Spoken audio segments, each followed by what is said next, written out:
Greetings to all of humanity. It's really a joy, it's a pleasure, it's an honor to be out here in nature this morning with this big smile on my face as I look at the rising of the sun, having done my early morning meditation in this beautiful garden of which our ancestors used to meditate also, but they would have never put that in the history books.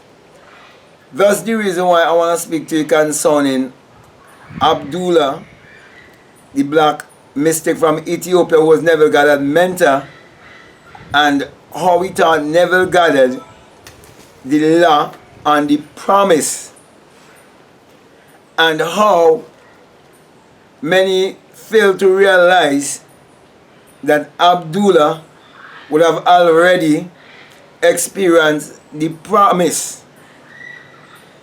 Yet Neville says that Abdullah only taught him the law and Abdullah didn't know the promise. But Abdullah would have experienced the promise before. That's why he understood the law so much that he could have told Neville that he's not going third class, even when he had a third class ticket in his hand. That's the reason why Abdullah turned his back on such faithless student and slammed the door in his face, which was not an invitation to follow him. Because if you're going to follow Abdullah, you have to understand that you are following one who have come to his higher self, one who have discovered his divinity. So my brother and my sisters, when we look at the many people who are regurgitating the message of Neville Goddard, we realize that they are all teaching the law, and the law is taking place every day in the life of individuals, some consciously and some unconsciously. Therefore, my brothers and my sisters, those who are teaching you how to manifest your reality consciously, they're only teaching you the law, and that most of it is basically theory. But the promise is an experience that takes place inwardly. And when that experience takes place inwardly, you come to realize that the greatest mystery can never be known intellectually. It must be experienced. That's the reason why, my brothers and my sisters, it is not ego for me to say that from what I have listened on the internet, but the many people are teaching this message, they are teaching it from a standpoint of the law of attraction. They are teaching it from a standpoint of just getting temporal material things here, which nothing is wrong with that, because the temporal material things is just to keep us and to help us to really enjoy this life even more. But the main essence is to really discover who we are, to know why we are here, where we come from, and where we are going. Therefore, you are told to first seek the kingdom, which is to know thyself first. And when you discover yourself first, according to Matthew 6:33, he said all these things will be added unto you. So when you realize that the kingdom of God is within you, according to Luke 17:21, and you walk according to Matthew 6:33, you are actually putting the horse before the cat, because you are in the right alignment with the rest of nature and with the rest of the laws that governs humanity and governs the entire universe. And you are the universe. Therefore, my brothers and my sisters, That's why Neville said that Abdullah told him that he must find self-force. That he must first discover self. And I'm speaking from my experience. I would have discovered self first before I ever start using my imagination to create my reality. That's how I know that this message isn't based on theory. And it doesn't based on just manifesting things. But it is discovering your true identity to be your divinity, bringing you into true salvation, which is self-realization. That's the reason why Neville spoke on a lecture called Power. Not the power of Caesar, because the power of Caesar is the power of basically material gains only. But when you can have that power to achieve material gains and the power of knowing who you are, when you get to know who you are first, that's the real power. The invisible power, the almighty power, the omnipotent, omniscient, omnipresent power. When you come to realize that you are the Father, because the Son appeared to you in a dream, and that Son is a symbol of all of humanity coming before you and calling you Father, then you know that you have the keys to the kingdom. And whatever you cause on earth, it will cause in heaven. Whatever you lose on earth, it is loose in heaven. Where is heaven? In the higher place of consciousness. The place of Zion. Where you will return to Zion. The higher place of consciousness. The highest level of consciousness. Your Christ self. Your higher self. So my brother and my sisters, nothing is wrong in teaching the law. Because Abdullah had to teach Neville the law. You have to teach him first the law.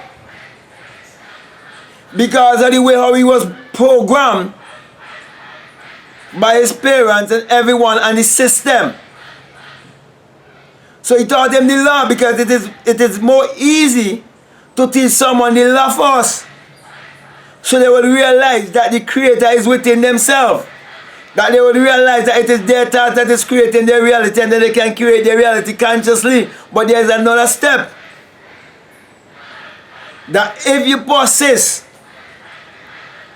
that you will come to discover your divinity.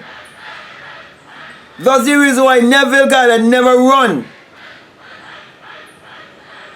with a prosperity only mentality. Many times he found many who are multi-millionaires, but never discover their true divinity. Because they live all their life just chasing after money. But when you chase after finding wisdom, then money will come after money will follow you. That is in 1 Kings chapter 3. And if you read anything from say verses 5 right up to say about verses 15 around there, you read about Solomon. Solomon asked first for wisdom, and then he was given riches. That is the fulfillment of Matthew 6:33, you know, brothers. That's what I did since I was a little boy growing up. I never asked for anything else but wisdom. Now I don't understand it because I know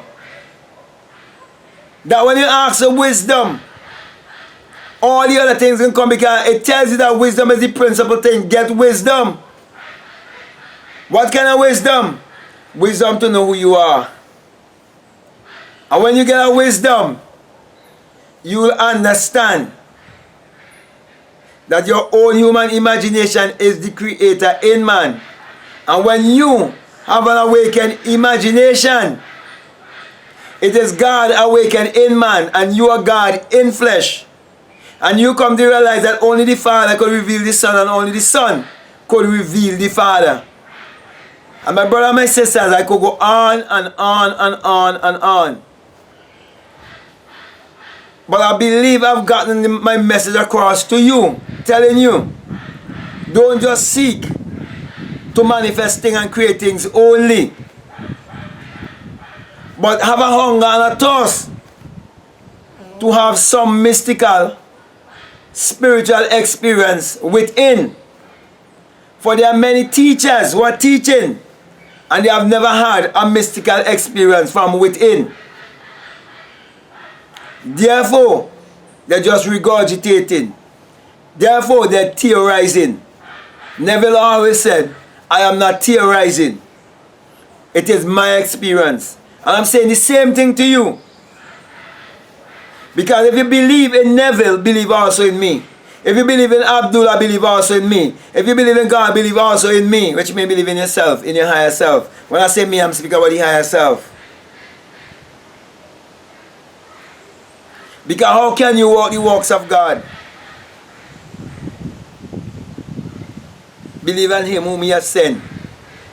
Who are those who have been sent? Those who have the experience, the witness. That's when you get the message, when you become the message. So my brother and my sister, let me end here by saying, hadn't it been that I would have awakened within myself like a fiery being, and hold the unholy wind, and ascend up and high and understand when it says, as Moses lifted up the serpent, he will, so shall the Son of Man be lifted up. Unless I didn't have that experience and bust my cum chakra, and now writing a book called The Secret Vagina, and already done a lecture called The Secret Vagina, it's on Amazon, I wouldn't have been here always encouraging you and giving you the sign of the single eye and letting you know that this message I bring to you is the single eye message of self-realization, of which Matthew 6:22 teaches us that if your eye be single, your whole body will be full of light. Therefore, my brother and my sisters, whenever I put my hand above my crown chakra, showing you the single eye, I'm teaching you the eye above the pyramid, which is the statue of a perfect man, an enlightened man. Where I'm showing you the capping of the pyramid is you coming to the final stage of your existence, having the ultimate understanding of who you are. And when you have the experience, you come to realize that it is the rising of the S-U-N in a S-O-N. Then you'll understand why Malachi 4:2 says that the Son, as in the S-U-N, of righteousness shall arise in you with healing in his wings. And why Psalms 84:11 says that the Lord thy God is a S-U-N and a shield, and no good thing will he withhold from you. And then you will realize that there could be no S-O-N in this world that can exist before there was a false S-U-N. Therefore the light of the world could never be a S-O-N named Jesus, because Jesus is just an idol. Therefore, my brother and my sisters, my encouragement to you is to use your mind power, which is your solar power, your creative power, your God power, to achieve your every desire. So with that being said, my brother and my sister, I want to say peace, love you all, I'm out.